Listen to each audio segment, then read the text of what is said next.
Tech companies unite. Air taxis. Google using lasers. Plastic pollution going away. Intel fighting malware on this week's Between the Bytes.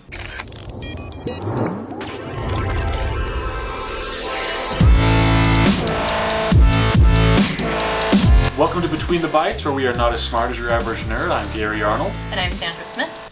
This week, to kick us off, we have a fun tech statistic for you. Over 300 hours of video is uploaded every minute to YouTube. A lot of Every videos. Including this video. We're part of the stat.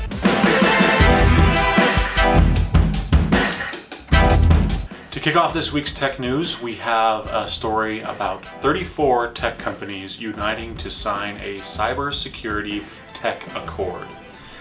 It's kind of a formal agreement that says these companies will come together and protect their users, which kind of should go without saying, but that they'll collaborate a little bit more on information that they receive. They will make a more concerted effort in protecting and fighting cyber threats.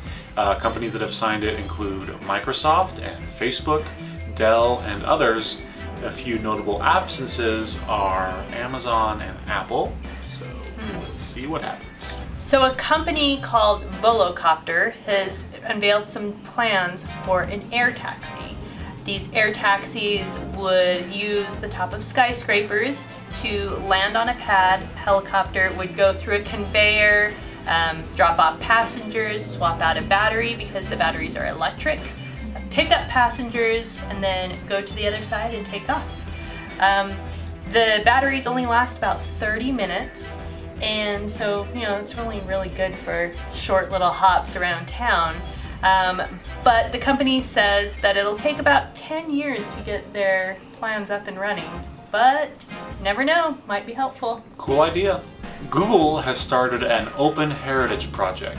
Together with a company called SciArc, they are using 3D laser scanning technology to scan historical monuments. They are scanning these monuments to keep record of them. Often these monuments they're scanning are in danger from natural disasters or just deterioration, and so they are preserving them. You can find them now on Google Maps and tour around them. One of the first ones they did was an ancient temple in Myanmar.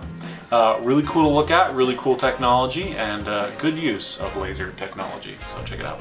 Cool. Scientists have maybe accidentally discovered a way to help with plastic pollution. As they were doing some experiments, they found a bacteria that, with just a few tweaks, would actually break down an enzyme in plastics and get rid of it within a few days. Pretty awesome. Pollution solved. Maybe. Our last story is about Intel, who is rolling out some new features and updates in their processors and other features that will help combat malware.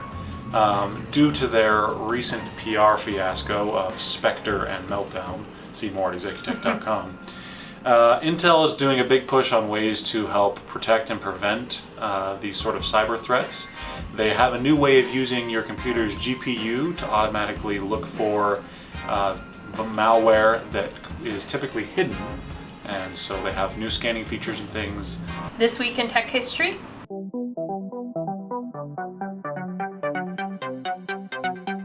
On April 17th, 1970, Apollo 13 returned to Earth after many malfunctions that started on Friday the 13th. On April 16th in 1977, the Apple II computer as well as the Commodore PET were released for the first time, two competing computers. Apple went a different route and had a graphical processor with color graphics and sold for nearly $1,300. Lastly, April 15th, 1452, Leonardo da Vinci was born. And the world has never been the same. That's it for this week's episode. Thanks for watching. Be sure to like and subscribe and check back for all the best tech and business updates. See ya.